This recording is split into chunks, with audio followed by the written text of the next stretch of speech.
మేమెంతో ఓటు మనదే ఓటు మనదే జై బీసీ 42% చట్టపరంగా సాధిద్దాం స్థానిక సంస్థల్లో బీసీలకు 42% వాటాలి సాధిద్దాం खबरदार बीसी रिजर्वेशन व्यतिरेकुलारा खबरदार बीसी रिजर्वेशन व्यतिरेकुलारा वाडेव्वडु वीडेव्वडु खबरदार बीसी रिजर्वेशन व्यतिरेकुलारा ఆధ్వర్యంలో బీసీ కుల సంఘాల రాష్ట్ర చైర్మన్ కుందారం గణేశాచారి గారి యొక్క అధ్యక్షతన జరుగుతున్న ఈ మీడియా సమావేశానికి ముఖ్య అతిథిగా విచ్చేసినటువంటి మా అందరి పెద్దన జాతీయ బీసీ సంక్షేమ శాఖ అధ్యక్షులు జాతీయ బీసీ సంక్షేమ సంఘం అధ్యక్షులు శ్రీ జాజుల శ్రీనివాస్ గౌడ్ గారు, అదేవిధంగా ఈ సమావేశంలో హాజరైనటువంటి సహచర ఉద్యమకారులందరికీ కూడా నమస్కారం తెలియజేస్తూ, ఈరోజు తెలంగాణ రాష్ట్రంలో జరుగుతున్నటువంటి పరిణామాలన్నిటిని కూడా సమాజం మొత్తం కూడా చూస్తూ ఉంది.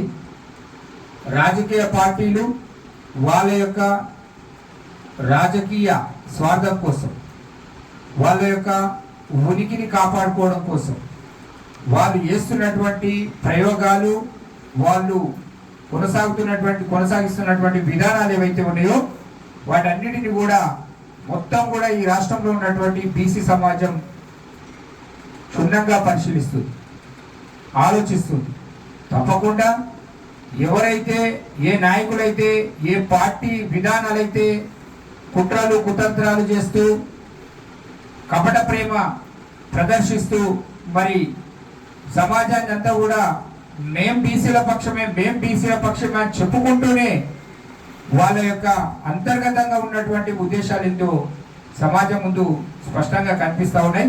ప్రధానంగా భారతీయ జనతా పార్టీ ఈరోజు పార్లమెంట్లో బిల్లు తీసుకురావడానికి సుముఖంగా లేకపోవడము, దానికి మరి ఇక్కడ ఉన్నటువంటి రాష్ట్ర ప్రభుత్వం, కాంగ్రెస్ ప్రభుత్వం ఏదైతే ఉందో మేము చిత్తశుద్ధితోని ఇక్కడ అసెంబ్లీలో బిల్ పాస్ చేసి మరి రాష్ట్రపతికి పంపించడం జరిగిందని చెప్పేసి చెప్తా ఉన్నారు. అది నిజమే.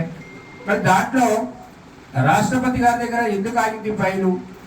ఇప్పుడు లీగల్ ఒపీనియన్ తీసుకోవడంలో అఖిల పక్షాన్ని తీసుకొని మరి ఢిల్లీ మీద యుద్ధం చేయడానికి కాంగ్రెస్ పార్టీ ఎందుకు సుముఖంగా వివరించడం లేదు అంటే ఇక్కడ అన్ని పార్టీలు కూడా వాళ్ళ యొక్క చిత్తశుద్ధిని నిరూపించుకునేటువంటి సందర్భం ఇది.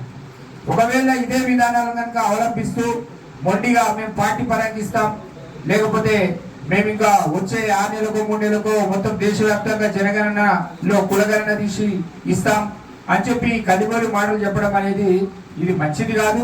మీ పార్టీ విధానాలు ఏవైతున్నాయో స్పష్టంగా ప్రకటించి దానికి కట్టుబడి ఉండండి. అంతేగాని రాజకీయ పార్టీ లబ్ధి కోసం మరి మొత్తం కూడా బీసీలను మోసం చేయడం, వంచడం అనేది ఇది ధర్మం కాదు.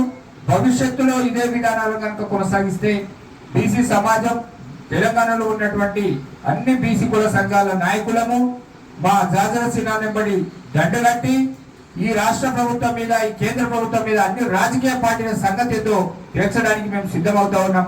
తస్మాత్ జాగ్రత్త. ఇప్పటికైనా పార్టీలు మీ మాట కట్టుబడి ఉండండి. బీసీలకు ఇవ్వాల్సినటువంటి వాటాను మరి రాజ్యాంగబద్ధంగా పార్లమెంట్ లో బిల్లు పెట్టి చట్టపరంగానే ఇవ్వాలని చెప్పేసి డిమాండ్ చేస్తూ ఈ అవకాశం కల్పించినందుకు ధన్యవాదాలు.